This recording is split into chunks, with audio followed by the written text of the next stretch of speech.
휴스턴 바이유에서 시신 세구가 추가로 발견돼 바이유 킬러에 대한 온라인 두려움이 다시 커지고 있습니다. 경찰은 연쇄 범죄자가 활개를 치고 있다는 주장을 부인하고 있습니다. 하지만 시신이 계속 발견되고 소셜미디어가 들썩이면서 의문은 점점 더 커지고 있습니다. 휴스턴 수로의 실제 상황을 전직 FBI, CIA 요원과 함께 깊이 탐구합니다. 로 앤 크라임 사이드에 오신 것을 환영합니다. 저는 제시 웨버입니다. 저희는 이 사건을 처음부터 꾸준히 추적하며 모든 새 소식을 전하려 했습니다. 그리고 저희가 이렇게 할 수 있는 이유는 저희 스폰서의 놀라운 지원 덕분입니다. 모건, 미국 최대의 개인 상해 전문 로펌으로 1000명 이상의 변호사가 50만 명이 넘는 의뢰인들을 위해 250억 달러를 회수한 바 있습니다. 실제로 최근 몇 달 동안만 해도 플로리다의 한 의뢰인은 보험사가 단 35만 달러만 제안했을 때 1200만 달러를 받았습니다. 펜실베이니아에서는 또 다른 의뢰인이 2600만 달러를 받았습니다. 이는 보험사의 제안보다 40배나 많은 금액입니다. 그리고 모건은 여러분이 마땅히 받아야 할 것을 위해 싸우는 일을 쉽게 만들어줍니다. 휴대폰으로도 청구를 시작할 수 있으니 만약 부상을 당했다면 forthepeople.com에서 바로 청구를 시작할 수 있습니다. LC 사이드바를 슬래시하거나 링크 클릭, QR코드 스캔이 가능합니다. 휴스턴의 연쇄 살인범이 시신을 유기하고 있는 걸까요? 이것이 바로 무서운 의문이자 한동안 소셜미디어 전역에서 퍼진 이론입니다. 우리는 이미 이 주제에 대해 이야기한 적이 있습니다. 최근에 일어난 일과 앞으로 이야기할 내용을 고려하면 말이죠. 이 대화는 계속되고 있습니다. 이유가 뭘까요? 왜냐하면 지난주에만 베이유 근처 지역에서 시신 3구가 더 발견되어서 올해 총 34구가 되었습니다. 베이유 살인매에 대한 소문도 돌고 있습니다. 이 소문들은 점점 커지고 있습니다.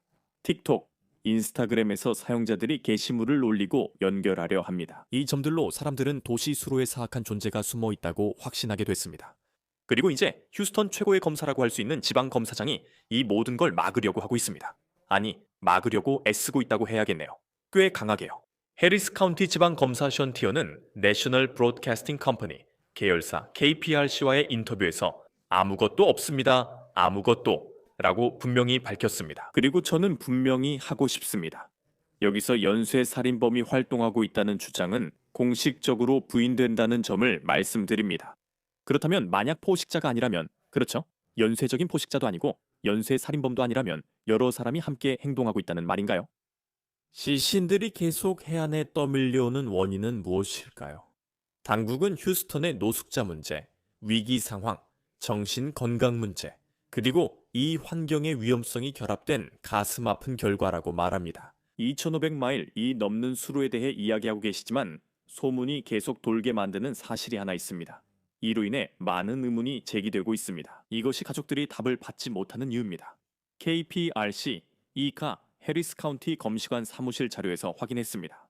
2017년 이후 휴스턴 지역 바이유에서 수습된 약 200구의 시신 중 거의 49가 그렇습니다. 한때 공식 사망 원인이 불명확하다고 판정된 적이 있습니다. 즉, 부검과 조사가 이루어진 후에도 법의학 전문가들이 사고인지 타살인지 아니면 자해인지 확실하게 결론을 내릴 수 없다는 뜻입니다. 그렇다면 이것이 서로 관련 없는 비극적인 사건들의 연속일까요? 아니면 진실이 그 많은 미확정 사건들 속에 숨겨져 있는 걸까요? 우리는 이 드라마의 데이터와 공포에 대한 공식 반발을 살펴보며 상황을 다시 이해하려 합니다. 휴스턴은 느리게 흐르고 탁한 바이유라는 물길들이 교차하는 큰 도시입니다. 이 바이유는 오랜 기간 이 지역 풍경의 일부였습니다. 그곳에서 시신이 발견된 적도 있지만 최근 대중인식의 변화가 있었습니다. 현재의 두려움과 모든 온라인 소문의 진짜 불씨는 작년 9월에 생긴 일에서 비롯된 것으로 보입니다. 단 일주일, 2025년 9월 15, 일부터 20일까지 도시 주변 여러 바이유에서 5구의 시신이 발견됐고 6번째는 9월 26일에 발견됐기 때문입니다. 우리가 말하는 바이유는 버팔로, 브레이스, 그린스 바이유 등으로 모두 다른 사람과 장소에서 며칠 간격으로 발견됐습니다. 모두 비극적인 이야기였습니다. 발을 마지막으로 나서는 대학생과 물을 무서워하는 남성도 있었습니다. 또 다른 현장도 있었고 이런 발견들이 연달아 빠른 속도로 이어지면서 정말 소름이 끼쳤습니다. 뉴스를 보거나 온라인에서 소식을 접한 많은 사람들에게는 우연처럼 느껴지지 않았습니다. 그리고 이 모든 일은 논란의 여지 없이 9월 15일 아침 브레이스 바이유에서 시작됐습니다. 휴스턴 대학교 학생인 20세 제이드 매키식이라는 여성이 발을 떠난 뒤 실종된 것으로 확인됐습니다. 나이에 대해서는 휴스턴 크로니클 보도를 참고 중이며 수사관들은 예비 조사에서 명백한 범죄 흔적이 없었다고 밝혔습니다. 그리고 바로 그날 몇 시간 뒤에 같은 날 그린스 바이유에서 또 다른 시신이 발견됐고 43세 로든이 체프먼으로 신원이 확인됐습니다. 다음날 9월 16일 24 세세스 한센이 화이트 오크 바이유에서 세 번째로 발견됐습니다. 9월 16일 24 세세스 한센이 화이트 오크 바이유에서 세 번째로 발견됐습니다. 그로부터 이틀 뒤인 9월 18일 네 번째 시신이 버팔로 바이유에서 발견됐습니다. 그는 63세 아르누토 알바라도였으며 사인은 나중에 메스암페타민 중독과 익사로 밝혀졌지만 사망 방식은 사고사로 판정되었습니다. 9월 20일 다섯 번째 시신이 버팔로 바이유에서 발견됐고 피해자는 67세 마이클 라이스였습니다. 마지막으로 9월 26일 여섯 번째 시신이 버팔로 바이유 다운타운에서 발견됐다고 언급했습니다. 피해자는 처음엔 신원 미상으로 손목에 888 문신, 이 있는 젊은 여성으로 알려졌으나 이후 미켈라 밀러로 확인되었습니다. 닷새 동안 5구, 여섯 번째 시신까지 발견됐고 며칠 뒤 또 나왔으니 정말 빠른 연쇄였죠. 맞죠? 서로 다른 사람들과 장소에서 모두 짧은 시간에 일어났습니다. 이 점이 사건들을 개별 비극으로만 보던 기존 인식을 깼습니다. 그게 바로 도시 전체를 공포에 몰아넣은 계기였죠. 그리고 그게 바로 이 바이유 킬러 이론이 대중적으로 퍼지게 만든 이유였습니다. 이에 직접 대응하기 위해 휴스턴 시장 존 휘트마이어와 경찰서장 노디아즈가 기자회견을 열었습니다. 그들은 단호했다. 시장은 카메라를 보며 말했다. 다시 한번 말씀드리겠습니다. 휴스턴 거리에서 연쇄 살인범이 돌아다니고 있다는 증거는 없습니다.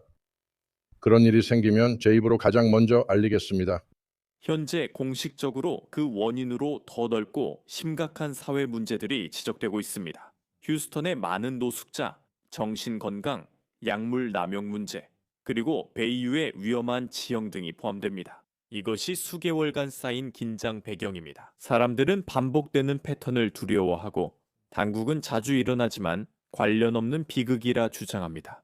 이게 불안한 현상이었습니다. 지난주 시신 3구가 추가로 발견되며 상황이 바뀌었습니다. 그래서 이 일이 다시 논란과 논쟁을 불러일으키고 있고 이것이 바로 당국이 새로운 대응을 보이고 있는 이유입니다. 이 상황을 설명할 특별 게스트를 모시고 싶습니다. 전 FBI 특별요원, CIA 특수작전요원, 뉴스데이션 법률기고가이자 더 어닉스펙티드 스파이 저자를 모셨습니다. 대단한 이력입니다. 트레이시 월더 나와주셔서 정말 감사합니다. 항상 감사하게 생각합니다. 저와 트레이시 월더는 이 문제에 대해 계속 이야기해왔죠. 저는 9월부터 시신들이 쌓이기 시작했을 때부터 트레이시 월더와 이야기해왔습니다. 새 시신에 대해 이야기하기 전이었습니다. 먼저 이 질문부터 시작해야겠어요. 공식 입장과 대중의 인식, 그렇죠? 경찰과 시장은 반복해서 본질적으로 연쇄 살인범의 증거가 없다고 말해왔습니다. 이것들은 비극적이지만 다양한 사회적 문제로 인해 발생한 개별적인 사건들이라고 했죠. 이제 수사관의 관점에서 당신의 시각에서 증거가 없다는 말을 들으면 실제로 그게 무슨 의미인가요? 이런 상황에서요. 수사관들이 연쇄 범죄자 이론을 고려하기 시작하려면 어떤 점을 봐야 하나요? 제가 생각하기에 이 수사관들이 봐야 할 가장 중요한 점 중 하나는 제시 사망 방식이 같고 동일한 방법으로 사람이 살해되었다는 점일 거예요. 전반적으로 보통 연쇄 살인범들은 비슷한 방식으로 사람들을 살해하는 경향이 있어요. 범행 현장에 흔적을 남기거나 뭔가를 가져가기도 합니다. 아마도 그게 수사기관이 가장 중요하게 봐야 할 점일 거라고 생각해요. 왜냐하면 사람들은 이걸 보고 이렇게 말할 테니까요. 그럼 길고 사건은 어떻게 설명하죠? 용의자는 누구인가요? 그건 시신이 발견된 지역에 따라 분류되고 확인된 살인이었어요. 길고 비치 사건의 경우 결국에는 허버만의 DNA를 이 피해자들과 명확하게 연결할 수 있었던 게 중요한 점이라고 생각해요. 그걸 찾으면 좋겠지만 솔직히 이런 상황에서는 가능할 것 같지 않아요. 길고 비치 사건의 경우 여성들은 물에 잠겨 있지 않았어요. 사람들이 물속에서 발견되면 많은 과학적 증거가 사라지거나 오염돼 제대로 남지 않는다고 생각해요. 그래서 저는 여러 시신이 물에서 발견됐을 때 살해 방식이 더 중요하다고 생각해요. 모두를 연결할 수 있는 DNA보다 그 점이 더 중요하다고 봅니다. 처음에 많은 사망 원인이 불확정이라고 말씀드렸는데 모든 경우가 그런 것은 아니에요. 그래도 몇 가지 설명이 있었지만 이런 방식으로 원인이 불확정된 사망 사례가 여러 건 있다는 게 당신에게 놀랍게 느껴지나요? 물에 대해서도 언급하셨고 특정 특징들에 대해서도 말씀하셨죠. 이런 내용을 읽으면서 놀라셨나요? 그리고 이런 집단들을 보면 이 사망 사례들 중 상당수가 처음에는 원인이 불확정이었고 또는 일정 기간 동안 원인이 불확정이었죠. 제가 계산한 결과 공개 자료에서 원인 불확정이 19건 결과 미발표가 1건입니다. 총 33건 중 원인 불확정이 많다는 의미죠. 하지만 그 점에 대해서 몇 가지 말씀드리고 싶어요. 사람들이 걱정하게 되고 시장이나 경찰, 관계자들이 하는 말을 덜 믿게 되는 이유 중 하나는 바로 그 엄청난 숫자 때문이에요. 2019년 이후로 베이유에서 발견된 사람들의 수가 3배로 늘었어요. 그래서 많은 사람들이 지금 그 점을 걱정하고 있다고 생각해요. 불확실한 점은 상황에 따라 다르다고 생각해요.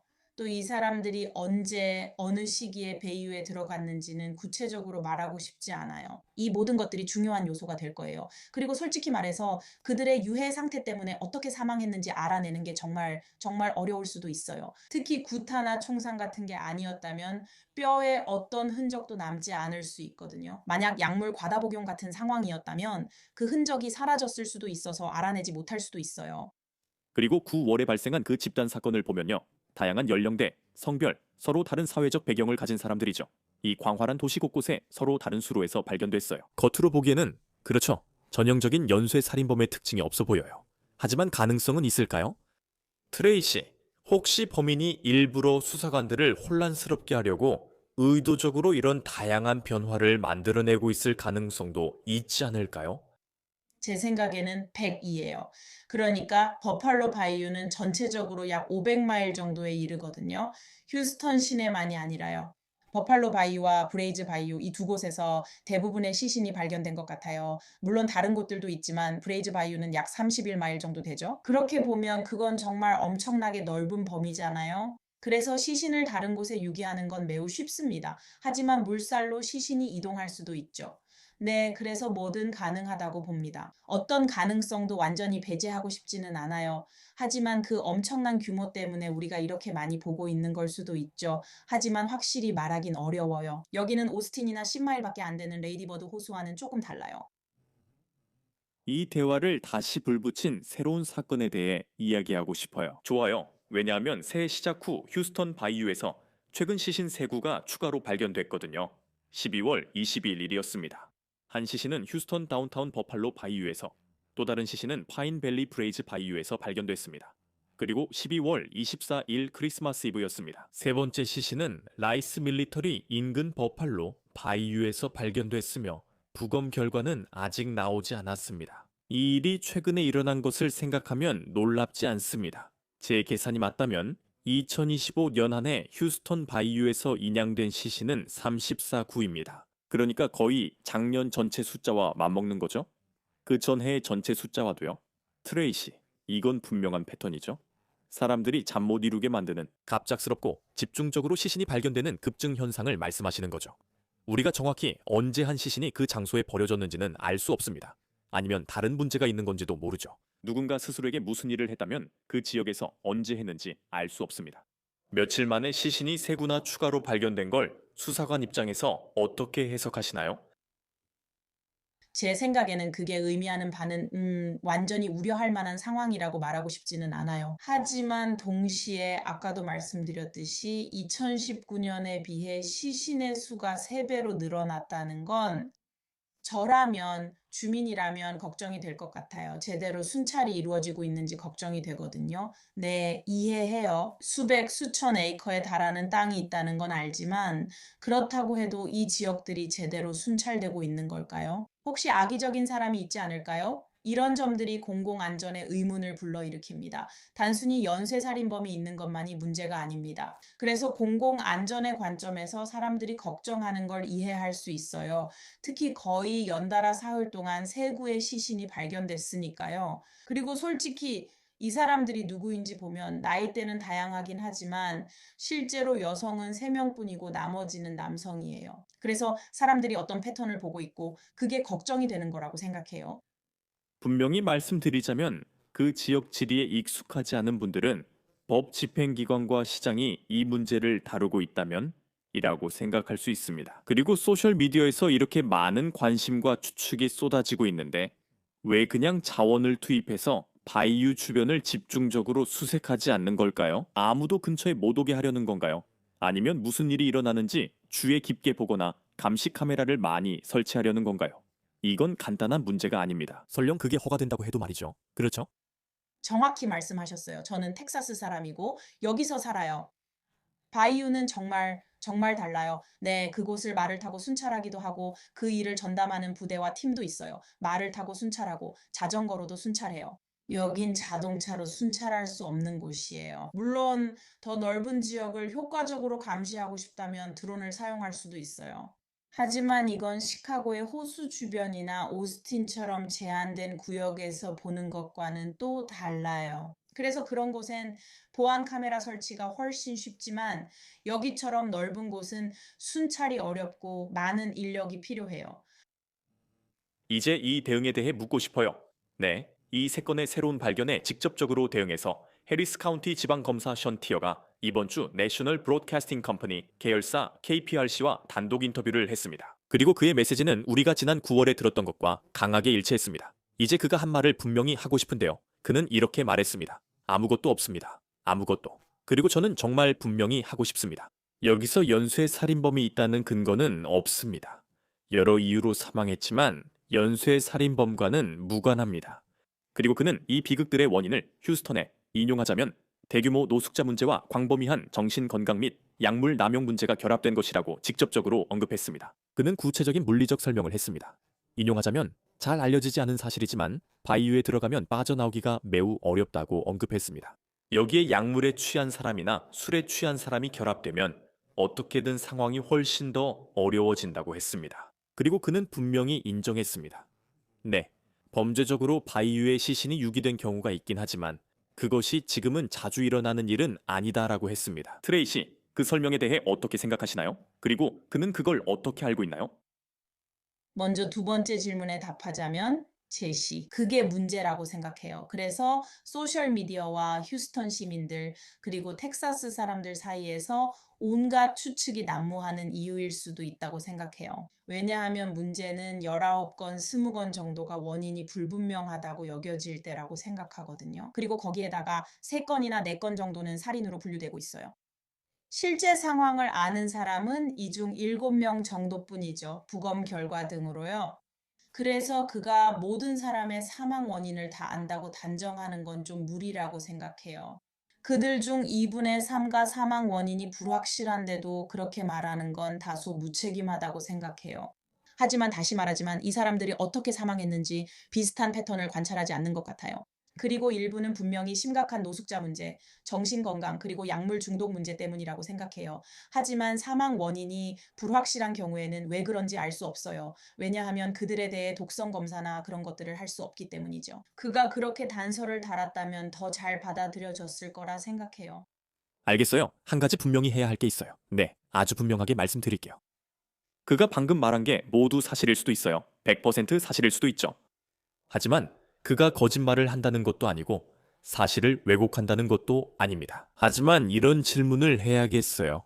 수사 과정에서 법 집행기관이나 아니면 검사나 당국이 자신들이 알고 있는 것을 그렇게 투명하게 공개하지 않을 수도 있지 않을까요? 실제로 무슨 일이 일어나고 있는 걸까요? 그리고 대중을 자극할까봐 두려워하고 이런 정보가 어떤 영향을 미칠지 어쩌면 수사에 악영향을 줄까봐 두려워하는 거죠. 그들은 누군가를 생각하고 있다는 걸 비밀로 하고 싶어 해요.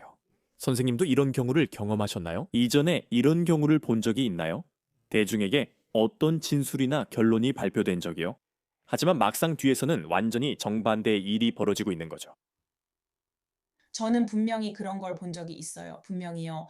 왜냐하면 체포에 가까워질 때 최근에 실제로 브라운 대학교 총격 사건에서 이런 모습을 봤잖아요. 그렇죠? 그들은 알고 있었어요. 용의자를 알아냈고 그의 사망 후까지 아무것도 공개하지 않았어요. 이건 실제로 일어난 일이에요. 하지만 이런 경우처럼 넓은 지역에 더 많은 사람들이 관련되어 있을 때는 조금 다르다고 생각해요.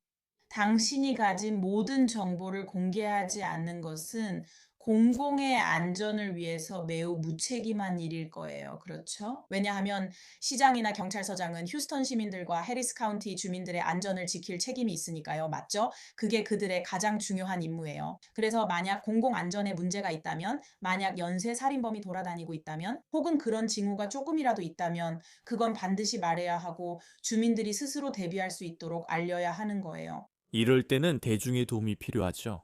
그렇죠? 배교 제 생각에는 최근에 많은 범죄에서 대중이 정말 많은 도움을 줬다고 생각해요. 그리고 저는 대중이 범인을 잡는 데 있어서 정말 중요한 역할을 하고 범죄를 해결하는 데 매우 도움이 된다고 생각해요. 이걸 제대로 이해하려면 우리가 꼭 물어봐야 할 근본적인 질문이 있어요. 그렇죠? 휴스턴에서는 왜 이렇게 놀라울 정도로 자주 시체가 베이유에서 발견되는 걸까요? 최근에 휴스턴 크로니클에서 거의 10년에 달하는 데이터를 파헤친 대규모 탐사 분석이 있었어요. 이 분석은 단일 이론을 넘어서는 복잡한 현실을 보여줍니다. 우선 규모도 매우 큽니다. 휴스턴은 2,500마일 수로망 위에 세워졌으며 어디에나 수로가 있고 대부분 울타리가 없어 한 번 빠지면 나오기 어렵다고 지방검사장이 말했습니다. 크로니클 데이터는 중요한 패턴을 보여줍니다. 희생자 대부분이 성인 남성이며 특히 35세 이상 흑인 남성이 많았습니다. 사망자들은 휴스턴 시내와 세컨드 워드 일부 우편 번호 지역에 집중되어 있습니다. 이 지역들은 흑인 주민이 다수를 이루지 않으며 이 비극이 가장 취약한 이들과 밀접하게 관련됨을 보여줍니다. 그리고 이것은 지금 매우 중요한 문제입니다. 이 점을 말씀드리고 싶습니다. 원인을 확인할 수 있을 때 데이터를 보면 다양한 원인이 있습니다. 익사가 가장 흔한 원인으로 나타나지만 기록에는 자해, 살인, 약물 과다 복용, 심장 문제와 관련된 사망 또는 교통사고로 인해 시신이 물에 빠진 경우도 포함되어 있습니다. 이것이 관계자들이 가장 강조하는 심각한 사회적 취약성으로 이어집니다. 데이터는 이러한 사망이 도시의 노숙자 위기, 정신건강 문제, 약물 남용 문제와 깊게 연관되어 있음을 강조합니다. 피해자들 중에는 어쩌면 변두리에 있는 사람들이 있을 수 있습니다. 그래서 이 만이나 강둑 같은 곳들이 그들의 환경의 일부가 됩니다. 술에 취했거나 절망했거나 단순 실수일 수 있으며 사고는 치명적 결과로 이어질 수 있습니다. 트레이시, 그 데이터를 보고 이해하려고 하고 의미를 찾으려고 할 때, 그리고 우리가 이런 집단에 대해 이야기할 때 무엇이 가장 눈에 띄나요? 정말로 너무 슬픈 일이라고 생각해요.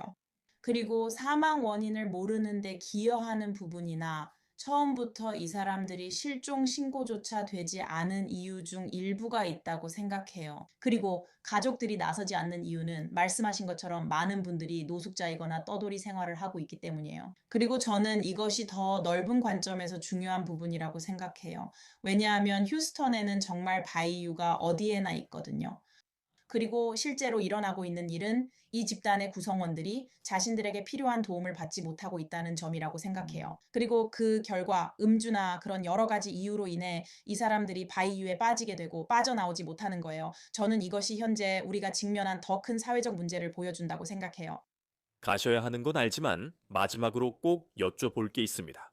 시간이 지날수록 이런 사망 사례가 급격히 늘고 있다는 중요한 맥락이 있습니다. 이건 단순한 공포가 아니라 수치가 불길하게 증가하고 있습니다. 휴스턴 퍼블릭 미디어가 해리스 카운티 법의학 연구소의 데이터를 검토한 보고서에 따르면 2017년 이후로 209가 넘는 시신이 현지 바이오에서 발견됐다고 합니다. 여기서 중요한 점이 있습니다. 지난 2년 동안 기록상 가장 많은 숫자를 차지하고 있습니다. 2024년 35구의 시신이 발견됐고 지난주 시신까지 더하면 2025년엔 거의 34구로 전년과 비슷한 암울한 기록입니다. 2017년에는 이런 사망자가 20명이었습니다. 수치는 몇 년간 변동하다가 2020년부터 크게 증가했습니다. 추세는 분명합니다. 지난 10년 동안 바이유에서의 사망자 수가 급격히 증가했거나 적어도 최근 몇 년간 바이유와 관련된 사망자 수가 증가했습니다. 우리는 지금 최고 수준에 도달했습니다. 이는 소셜 미디어뿐 아니라 실제 데이터에서도 급증이 확인됩니다. 이 비극의 증가하는 기준선은 분명히 새로운 발견마다 도시 전체의 관심을 불러일으키는 원동력이 되고 있습니다. 반응, 이론들, 트레이시, 보내드리기 전에 왜 이런 일이 벌어지고 있는 걸까요? 그게 제일 큰 문제라고 생각해요. 그렇죠. 그리고 그게 바로 대중이 두려워하는 이유라고 다시 한번 생각합니다. 이 엄청난 숫자, 제 생각에는 순찰이 강화돼서 더 많은 사람들이 발견되고 있는 것도 한몫하는 것 같아요. 그 해 간구량에 달렸다라고 생각해요. 결국 발견되는 사람 수도 그렇고 확실히 영향을 주는 요인 중 하나예요. 하지만 휴스턴 내에서 노숙자 비율이 어떻게 증가했는지도 알고 싶어요. 사실 저도 그 답은 모르지만 그건 한번 알아볼 가치가 있는 것 같아요. 그리고 저는 팬데믹의 그림자 속에서 많은 사람들이 소외되었다고도 생각해요. 그래서 저는 이것이 본질적으로 개인 수가 3배로 늘어난 것을 볼 수 있는 완벽한 폭풍이라고 생각해요. 트레이시 월더 정말 감사합니다. 고맙습니다. 고마워요, 제시. 그리고 지금까지 사이드바에서 전해드릴 소식은 여기까지입니다. 여러분 함께 해주셔서 정말 감사합니다. 그리고 언제나처럼 유튜브, 애플 팟캐스트, 스포티파이 등 팟캐스트를 들을 수 있는 곳 어디에서든 구독해주세요. 저를 X와 인스타그램에서 팔로우하세요. 제시 웨버였습니다. 다음에 뵙겠습니다.